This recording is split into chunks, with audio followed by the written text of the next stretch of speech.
Une fois, un jeune macaque à un vieux singe voulait apprendre la grimace. On pourrait, à la lumière de cette seule phrase, éclairer la rencontre de demain entre Guillaume Athanase Patrice Talon et son président, l'ex-chef d'État Thomas Boni Yayi, ancien président de l'Union africaine. Dois-je préciser qu'il faut lire entre les lignes pour comprendre la place que prend chaque personnage dans l'allégorie que je viens de citer. Le vieux singe, heureusement, sait que tout flatteur vit aux dépens de celui qui l'écoute. Cela, il l'a appris des mésaventures du corbeau face au renard. Demain, donc, le vieux singe, j'en suis sûr, saura ne point lâcher la proie pour l'ombre. Explication de test. C'est par un courrier référencé numéro 177-23 bar PR bar CAB bar SP que Talon Patrice, citoyen en sursis au palais de la Marina, par le biais de son cabinet civil, a sollicité une audience auprès de son aîné, ancien chef d'État du Bénin, ancien président de l'Union africaine, Thomas Boni Yayi. Dans le cas d'espèce, si vous êtes un bon analyste, la question qui devrait émerger de votre réflexion est celle-ci. Pourquoi avoir sollicité un échange avec l'ancien président? Pourquoi maintenant? Pour répondre à cette question, il vous faut revenir quelques semaines en arrière.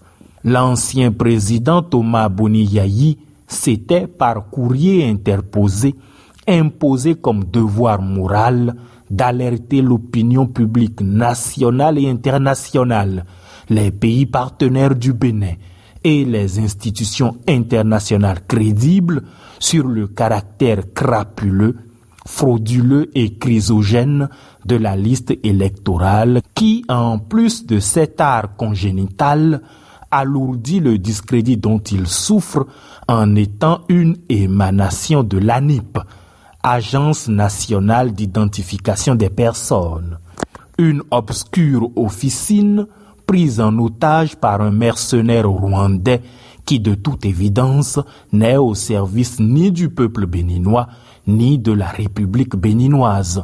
On peut au contraire subodorer que le dit Rwandais est au service exclusif de celui qui l'a fait venir et qui le paye.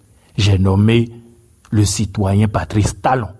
Compatriotes, mes frères, avec certitude, nous tenons pour acquis que c'est l'alerte lancée par Thomas Boni Yayi au sujet de la liste électorale qui a fait perdre le sommeil aux locataires du palais de la Marina.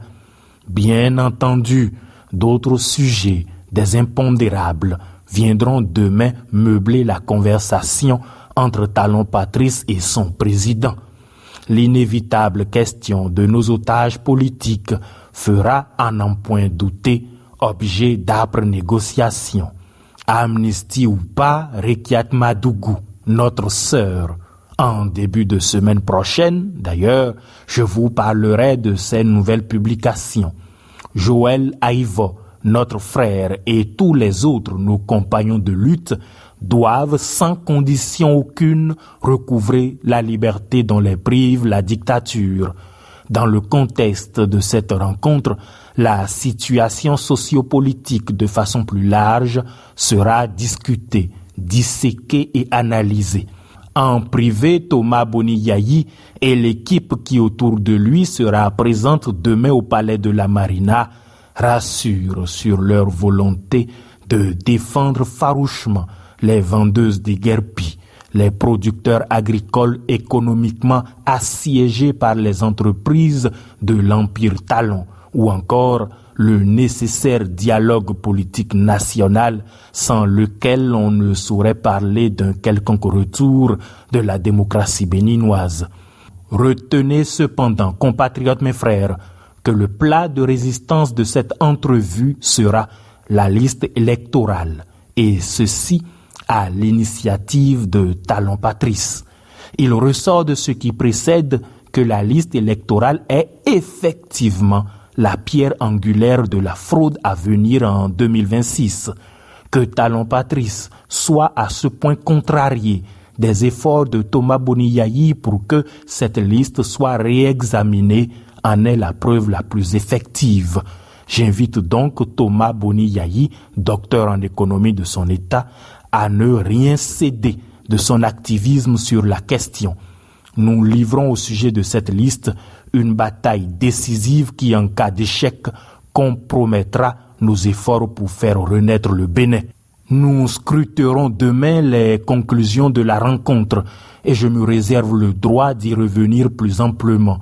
Je tiens en attendant à vous informer. Dans le dossier Gab, Francis Odon Haro, innocent, aurait quand même été condamné à 2 mois de prison assorti d'un sursis. Cette peine inique qu'il a déjà purgée aux 2/3 indique à ceux qui en doutaient encore que nous ne sommes plus dans un état de droit et que, bien qu'innocents, les tribunaux désormais juges et parties rendront verdict non en fonction du droit, mais plutôt au profit de la main qui les nourrit. Triste fin pour ce pays qui jadis se prenait pour un quartier latin. Je veux, en épilogue de mon propos, dire à Jean Poton, mon ami, voici 1 an que tu nous as quittés, et dans la plus belle des tombes, nos cœurs, à l'éternité nous t'avons laissé.